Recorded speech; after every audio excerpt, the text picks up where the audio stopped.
هنعمل عيش خطير خالي من السعرات الحرارية تماما، مليان بالحديد وبالمعادن والالياف والنحاس.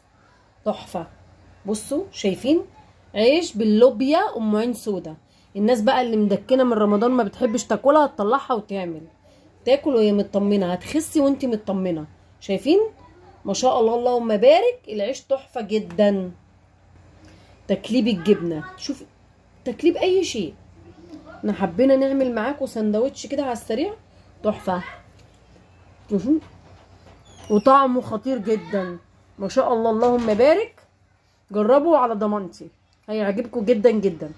مش هتكلفنا حاجه غير بضايه، واللوبيا اكيد عندنا كلنا شايلينها في البيت. طلعيها وانفعي نفسك وفيدي صحتك. متنسوش اللايك والشير وتفعلوا الجرس في قناتي، ده حياتي وده شغلي. يلا بينا نسمي الله ونصلي على الرسول ونبتدي معاكم. يلا نسمي الله ونصلي على الرسول ونبتدي معاكم ونعمل العيش بتاعنا. معانا بقى ايه؟ كوبايه من اللوبيا منقعينها قبلها بليله، ومعانا بيضه واحده. هنجيب بقى الخلاط بتاعنا، هننزل بيه باللوبيا بتاعتنا وهننزل بالبيضه. التوابل بتاعتنا معانا معلقه صغيره بابريكا، معلقه صغيره كركم، معلقه صغيره توم باودر، معلقه صغيره بصل باودر، نص معلقه صغيره ملح، ونص معلقه صغيره بيكنج باودر، ومعلقه صغيره حبه البركه. حبه البركه بتدي طعم حلو قوي جدا وليها فايده طبعا. هنحطهم بقى في الخلاط بتاعنا، هنضربهم من الاول ايه ضربه كده بسيطه بالخلاط، وما ننساش بقى معلقه خل عشان ريحه الزفاره. هنضربهم بقى ايه ضربه كده حلوه. اول ما نضربهم الضربه البسيطه دي هننزل بقى ايه بربع كوبايه من الميه. هنحط الاول ربع كوبايه وهنشغل الخلاط بتاعنا. هننزل بقى بربع كوبايه كمان، هنشغله لحد ما تبقى بالقوام اللي احنا شايفينه ده. يلا بينا بقى على النار. هنجيب الطاسه بتاعتنا، هنرش فيها رشه من الزيت او نمسحها مسحه بسيطه من الزيت. هننزل بقى ايه نكون مسخنينها. هننزل برغيف واحد بقى كده ونفرده بالمعلقه بتاعتنا او الاسباتولا. انا عايزه اقول لكم ما بيلزقش، يعني هو العيش ما بيلزقش، العيش تحفه والله. وطبعا كلنا عارفين فايده العيش عامله ازاي، يعني مليان بالحديد وبالنحاس والمعادن اول كده بقى ايه هنبتدي نحرك اول رغيف بالشكل ده كده. هنتاخره بس على جنب شويه عشان نعمل ايه واحد تاني كمان جنبه، عشان يقلبه دلوقتي لما ينشف كله ايه يستوي كله من فوق بالشكل ده كده. هنفرد برضو كده تمام. دايما اول رغيف بيبوظ معايا، بس اعمل ايه بقى؟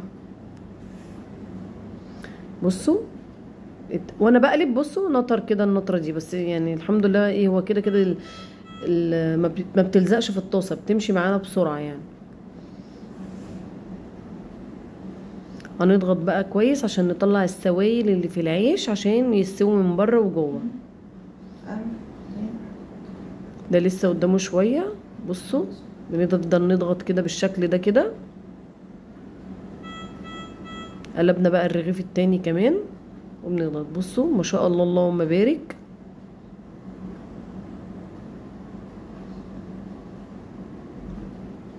انا بحب اعمل حاجتي في البيت بايدي كمان عشان اضمن النظافه بتاعتها. ويعني الاختراع دوت معرفش ايه اللي خلاني دخلت بقى على النت وقلت طب ما انا عندي لوبيا اوديها فين اللوبيا دي كلها، طب ما نعمل بقى حاجه تنفعنا. فدخلت عرفت فوائد اللوبيا من على النت، فقلت لا انا هعمل عيش لوبيا. ما شاء الله ما شاء الله اللهم بارك. هنعمل كمان اهو الكميه عملت معانا، يعني الكوبايه دي عملت معانا بالظبط 10 ترغيفه، ومليان بالبروتين. عارفه ان انت بتاكلي حاجه مليانه بروتين والسرعات بتاعتها مفيش خالص، يعني دي حاجه كويسه ان احنا ناكل واحنا مطمنين مش حاسين ان احنا هنتخن. انا بقالي فتره اصلا ماشيه على الضي، يعني ماشيه على نظام غذائي، فبحاول اعرف كل حاجه عشان ان انا ما ايه، الحاجه طبعا غليت بره، فبحاول اعمل كل حاجه في البيت عشان ان انا اعملها ليا واضمن جودتها برضو في نفس الوقت، وفي نفس الوقت بوفر. شايفين لازم الضغطه دي يا جماعه عشان خاطر نطلع السوائل اللي في العيش من جوه. ما شاء الله اللهم بارك. بصوا